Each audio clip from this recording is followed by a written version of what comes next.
Hello and welcome to another evening of frank conversation on Hard Copy. I am Terry Ikumi.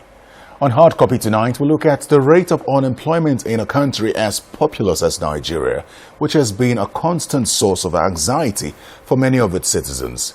The Minister of Labour and Employment said Nigeria's unemployment figures could reach 33.5% this year from an already alarming high of 23.1% in 2019.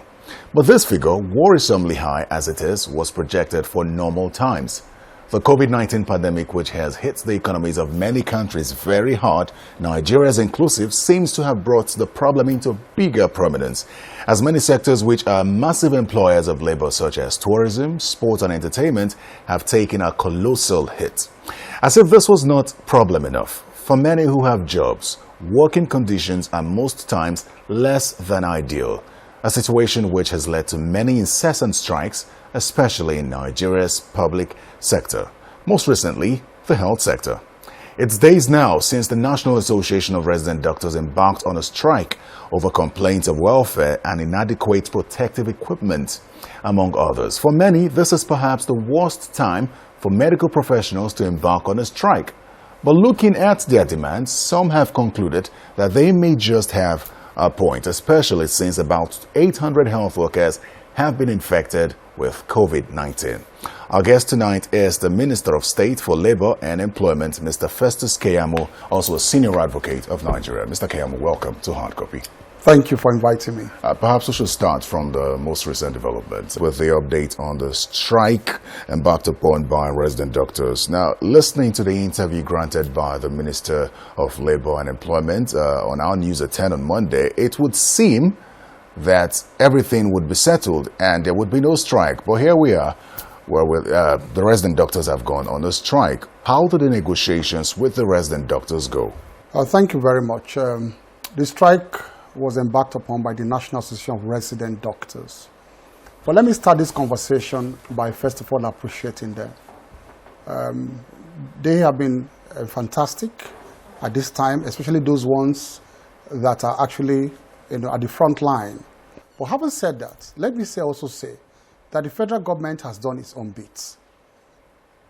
In the middle of the lockdown, when there was no office, when offices were not open, when no work was going on, and then, the issue of the hazard allowances came up.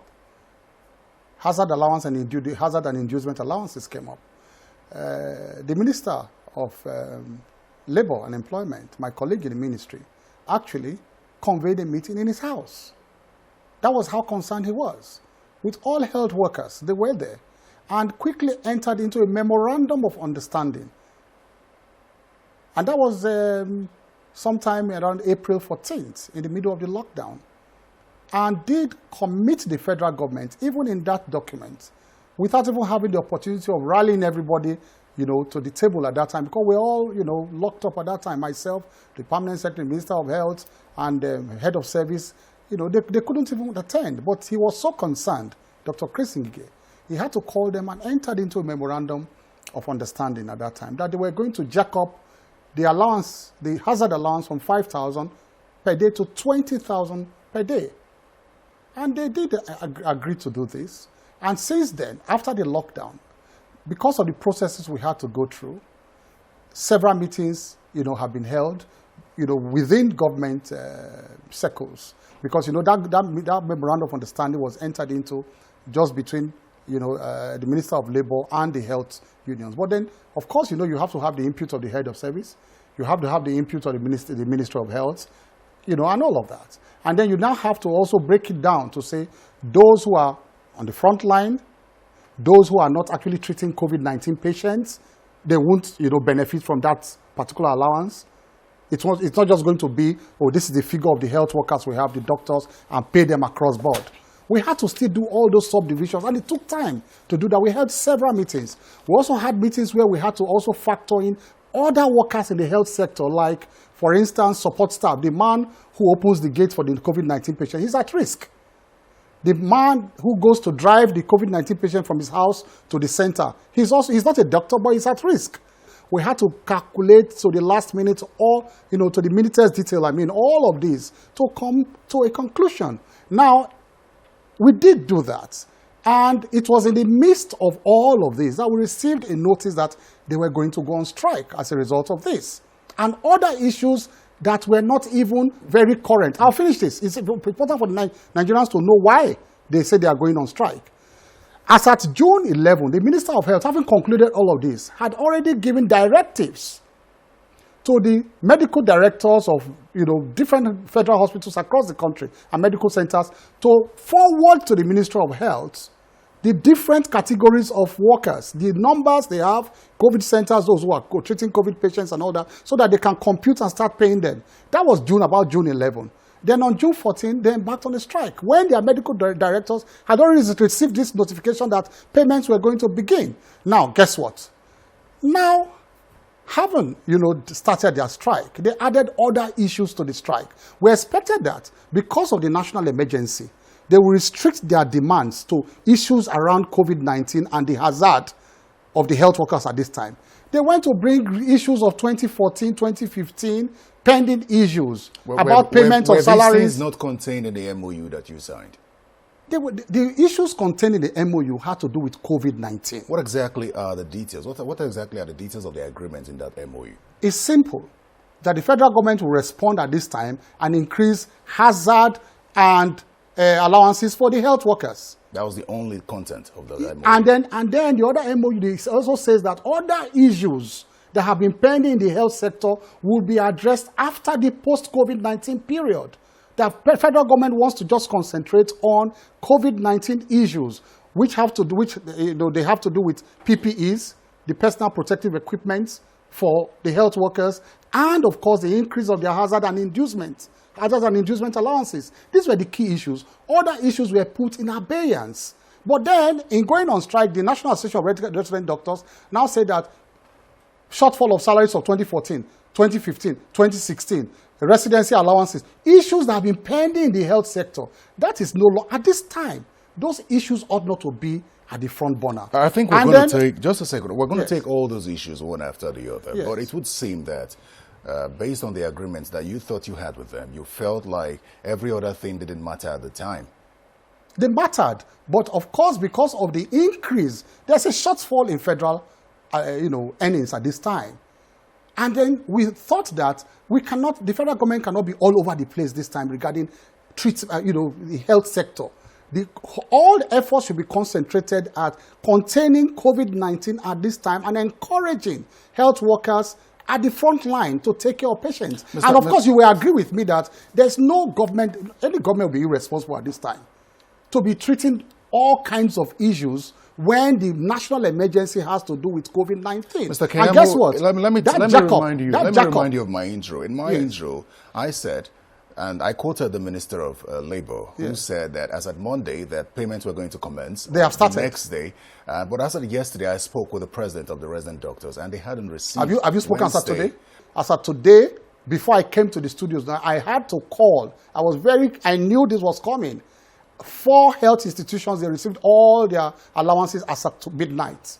The hazard and inducement allowances, they received alerts. You've also talked about PPEs. You also talked about going around certain health institutions to see things for yourself. And I want to know one thing. Did you find that the claims of the medical doctors or health professionals that they're not properly kitted with the appropriate PPEs was correct? Did you find that out? The PPEs did not even come up even during the negotiation. Let me even let you know. That's why the fact that they put it as one of the issues. When we actually sat down and gave them statistics and they got to hear from their colleagues, the issue of PPEs did not even come up again. So the federal government is actually doing well with respect of PPEs. I think because they received a lot of donations, don't forget, from China and from other places. And so in respect of PPEs, I can assure you sitting down here, it is not even a burning issue. Again, you can ask the Minister of Health. I think to the health workers, it's a burning issue. I say that because also in my intro, from the information we have, at least 800 health workers have been infected with COVID-19. Most of them due to lack of PPE. We were actually in the negotiating room. I'm telling you that when we sat down, if you look at our memorandum, our agreement and the minutes, I have the minutes here. PPEs did not even come up again with the president of the National Association of Red Cross. He's hearing me. No, that issue was not actually at the front burner. They were pressing the issue of shortfalls of salaries of 2014, 2015, 2016. Even when we assured them that, look, listen, those matters are even in court. Take note. Those issues of shortfalls of salaries are even in court. And our role, let me also emphasize this, that I'm only stating the issues as conciliators as we saw them, because these are issues of the Federal Ministry of Health. The role of the Federal Ministry of Labour is that we are conciliators. Myself and Dr. Chris Igige, OON, is that we are conciliators. We try to resolve the issues between feuding parties. But I'm just telling you the way these issues were presented to us. So this is not actually a defense of the Ministry of Health. They can come and speak further on it, but these are the issues as presented by the Ministry of Health that I'm relating to you. And the issues as presented by the National Association of Registered Doctors I'm relating to you.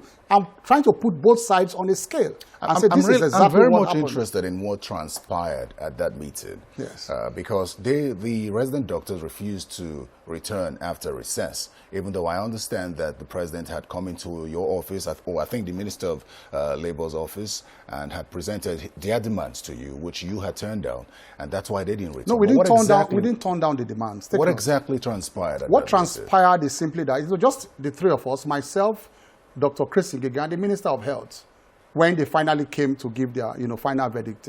My colleague, the Minister of State Health, had left earlier, but the final verdict, myself, Dr. Chris Igige, Minister of Health, three of us were in the office. And we asked him what was the problem. That we had assured him, we had made calls to IPPIS, and they said as at that midnight, they will start receiving allowances, their hazard and inducement allowances, which is the concentration of the federal government. And this goes to a region of more than 20 billion. Don't forget that. At this very difficult time, federal government has to dig deep to look for that money to pay to them. Now, they said, no, that it's not just going to be this alone. After we start receiving the allowances, we asked them, just assure us you are going to go back to work. They said no, that they want to see improvements in other demands first. Demands, like I said, that matters are in court. 2014, 2015 matters pending, that they didn't go on strike before COVID-19 period. Before COVID-19, they didn't go on strike. It is now COVID-19 that they now say, look, issues that have been pending will hold you to the jugular. That sounds like blackmail to me. I think it doesn't sound like a struggle for rights. When you try to prioritize some of the issues, you mentioned the allowances, but I didn't hear you speak on the life insurance, which they claim that has been, they fulfilled all obligations since 2004 and still hasn't been met, that there are members who have died and no member of their families have received anything. You think this is also not a good time to raise that? I am sure you heard the Minister of Health speak to that, and also the Secretary of Government of the Federation when in one of his briefings, and that government had adequately addressed the issue of insurance. I can tell you that I have the minutes here of the meeting at the end of the day. That issue was not a thorny issue at the end of the day, because government side, as conciliators, we had government side adequately explained to them that they had taken steps regarding the insurance for health workers. What are the steps that the government has taken? Those are details that the health minister can yes. So the health workers say, the resident doctors say they don't have life insurance. You say measures are being put in place and they are not aware. No, they do have. I think they say they're not aware. Life insurance, they do not have life insurance. I was at that meeting. I'm telling you that the Minister of Health was there and did explain thoroughly to them. And they exchanged documents in our presence. So that aspect in terms of the details, I told you we are conciliators. We are conciliators. This is a Ministry of Health issue, not a Ministry of Labour.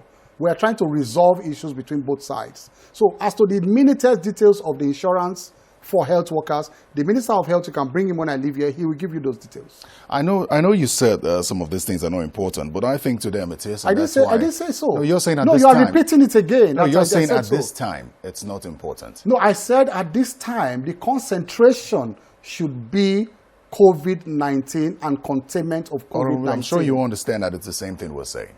That everything has been prioritized now. There are some that are important and there are some that could be moved forward. But they're all very important. Okay. But the ones that should be given priority now, when you have 5 important things, you just prioritize them.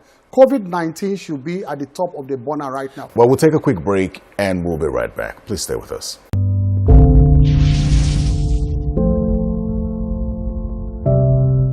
All right, welcome back to Hard Copy. My guest is the Minister of State for Labor and Employment, Mr. Festus Keyamo.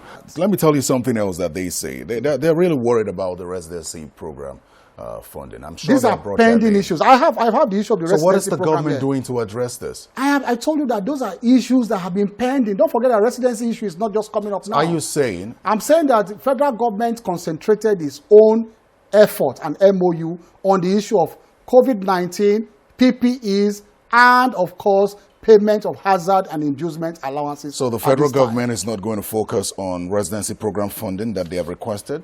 We said they did address that, and they said they gave timelines for that. In fact, they even talked about putting it in the 2021 budget, because it's a matter of budgetary allocation. Don't forget that. It's a matter of budgetary allocation. So they had even gone to the House of Representatives before coming to us. And the speaker had assured them that those issues were going to be put in the budget for 20. So they were quite satisfied with that. That issue was well trashed. And when they came to us, we did say, the Minister of Health said, that is a budgetary matter. You can't just wake up overnight. Everything in government is about budget. For them. So on that issue, the issue of they had been given firm commitments in the agreement signed that it would be put in the 2021 budget. For them, according to my conversation with the president of the Resident Doctors Association, he says that the budgetary provision is the least of their worries. But since 2017, even though the Residency Training Act mandates that figure should be put in the budget, it has never got to the resident doctors since 2017. Now there's an agreement to put it in the budget. So what's the issue? So my point is, according to him, it's always been budgeted for, but it never gets to the end users. What's the way forward? I should be asking 2017, 2018. The way forward now is that it will be put in the budget. That's the way forward. And there was an agreement to that effect, that it will now be put in the 2021 budget. Yeah, I think one of the things that's a bother to them. What do we do beyond that? I think one of the things that's a bother to them is, at the meeting they had with you, there was no time frame for completion or for fulfillment of these agreements. No, there was a time frame. There was a time frame for the key issue to government, which is payment of hazard and, of course, inducement allowances. Government said 24 hours. That was good. And like I speak with you now today, payments have been received by 4 medical institutions before I walked into this place. One of their biggest reservations is that government cannot be trusted. And then if you look at the kind of conversations and agreements, as you have rightly mentioned, that the government has entered into with labor unions. For example, ASU is still battling with issues with the government, and ASU is on strike as we speak. So these are some of the things that makes them query whether government can fulfill its end of the obligation. In the past, and that's why we're in this mess in the whole of the labor industry. We came to government and saw various breaches of agreement here and there. And I'm sure you see them across the board, from ASU to health workers to different. Why? Because in the past, government's hand was twisted and forced to make agreements they could not fulfill. I hope you understand me. And they were done at times like this, when they hold your jugular, and for government to just get over it for the moment, momentary relief, they make promises that they know they could not meet. Not this government. You talked about prioritization at this time. I think for them, or for many Nigerians, the question of whether government itself is prioritizing will come to bear.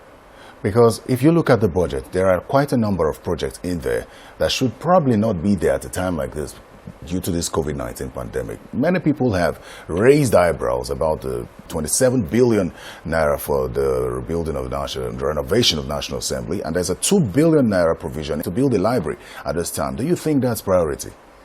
Well, you see, different considerations come when they make budgets, and I am not involved in that sector. The considerations and the discussions that went behind it. For example, they are fumigating the National Assembly today as I speak with you. If you think that's not a priority to protect Nigerians as a whole, including lawmakers who are also Nigerians, then that will be extremely myopic. Nigerians as a whole deserve, good environment within which to live in. They also deserve good environment free from this kind of affliction. You do realize that the fumigation is in line with the COVID-19 protocol? Well, that's it. Is it part of the budget? I don't know those details, whether it is part of that money they're talking about. But as I speak with you, National Assembly is short today. We're supposed to have a hearing today with my committees, but I'm here because they had to suspend that because, they are, carrying out some works there. So, hey, I don't know the details.